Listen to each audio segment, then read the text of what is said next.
everybody, welcome back to another session of the Hopry. My name is Mark Starr and today is Wednesday, so we're going to be looking at round 2 of Milk Stout Week. Now, if you were here on Monday, we took a look at the Moloko Milk Stout, which was from Three Floyds. Not a bad beer at all. But tonight I'm going to share a beer with you that, frankly, I'm surprised I haven't had on the show yet. The reason why I say that is that, one of the most discussed beers in my family is the Southern Tier Creme Brulee Stout. I don't know what prompted me to buy this a couple of years ago, but I did, and, brought it home, and, the second I smelled it, I just started laughing. Laughing in a good way, laughing in a way that, oh my God, how do they literally make this beer smell exactly like creme brulee?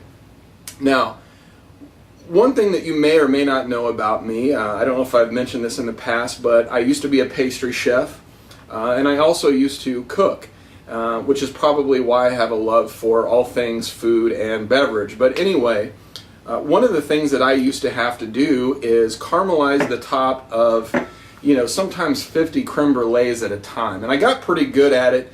I found a technique that really kind of made it so that they looked pretty much perfect by the time they were caramelized. And it was always one of my favorite desserts to, to serve because, everybody loves them. You put some, good fruits on top of it and pretty much everybody goes crazy for creme brulee. So when I smelled this beer for the first time, I was just like, wow, they have really nailed, the flavor and the smell of what a creme brulee smells and tastes like. So, I bought one of these, brought it home, bought another one, shared it with my in-laws. It must have been over Thanksgiving. I can't remember, but we all just sat around, and I'll tell you right off the bat, this bottle is perfect for sharing with at least 2 other people. And the reason why I say that is this really tends to be a very sweet beer. And I think, this amount that I've poured is probably about really all you need before you'll kind of say, okay, I get the point. But, and I'm telling you, I can smell it already. This whole room smells like vanilla. But speaking of vanilla, that's really kind of what they do. They take their stout and they just brew it with a ton of vanilla beans. And what it does is the vanilla bean, kind of bounces off that chocolatey caramel sort of quality that you get from a stout anyway.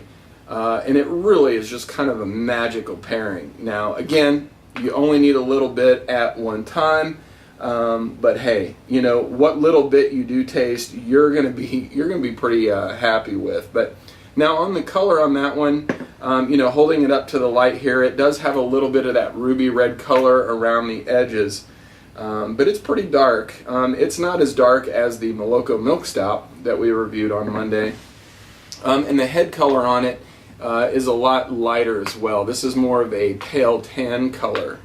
Now the smell, I'm going to tell you right now, before I even stick my nose in there, I can already smell the buttload of vanilla beans that are coming out of this glass. I mean, it really is pretty amazing. They must use about 10,000 vanilla beans in one batch of this because it's very, very fragrant.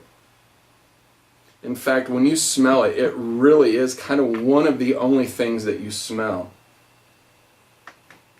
There's definitely that caramel component in there, and I'm not even going to lie, it's almost like a burnt caramel smell that you get, which makes it even more fascinating when you talk about, creme brulee, because one of the ideas with creme brulee is that you put the sugar on the top and you burn it with a torch, and it just gives it that burnt caramel sort of taste.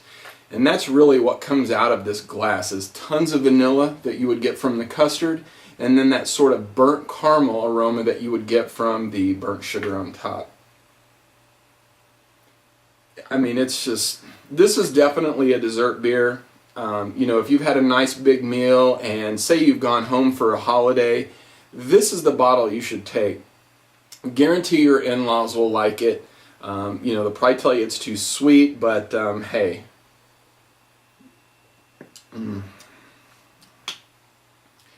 I mean, it's wow. I just really, really love this beer. Now, anybody in the world can write into me, they can argue with me, and they can say, you know what, man, yeah, I get all that, but it's just way too sweet. I'm not going to argue with that. It really is a sweet, sweet beer. To the point where most people will probably be turned off by the amount of sweetness in it. But you just cannot deny the fact that they have really nailed the aroma and the taste of a creme brulee beer. And at 10% as well, which I don't know if I mentioned that, but it's a pretty big beer. There's a little bit of that alcohol burn in there as well. And this specific bottle right here is actually a year old. I bought this one last year. I've got 2 left from last year. And then I recently just bought a couple cases. One for my mother and father-in-law, and then one for my wife and I.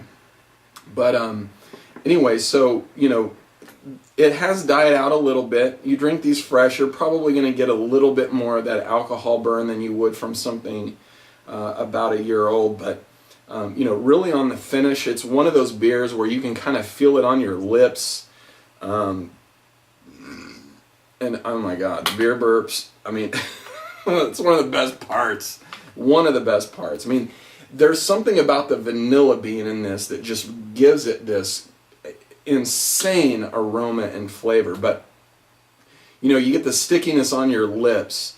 You get that vanilla quality just all around your tongue, the inside of your mouth. Maybe just a little bit of burn on the way down, but it dissipates, you know, pretty quickly after that.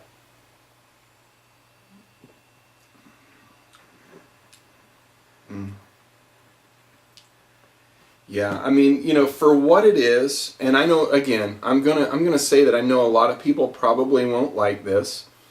You're not going to be able to or want to drink 22 ounces of this. I highly recommend sharing it with at least 2 other people. I would say 1 other person, but even, you know, 12 ounces of this is a little too much. And luckily I've got my wife upstairs to help me break some of this down after I get done filming tonight. But anyway, really love this beer. It's one of my favorites. It's one that I've had on numerous occasions.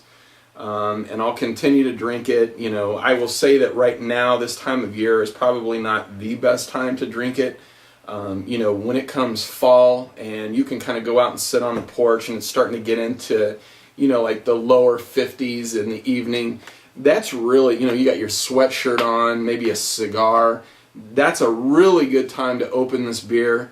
You know, keep it downstairs cool but not cold, and it'll really kind of help warm you up on those cool nights. So, well, anyway, I hope you enjoyed the session. I really hope you'll go out and try to find these. I know they just hit the shelves, so if you're going to find it, you better skedaddle and get out there and get them quick, because I know they go quick. But anyway, I'm going to go ahead and wrap it up and enjoy the rest of my evening.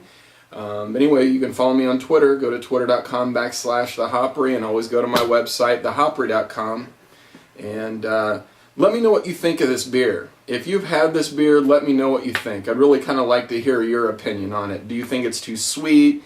Do you not like that it has all that vanilla? Just let me know your thoughts, all right? Well, my name is Mark Starr, and we'll see you on Friday for Surly 4. Cheers.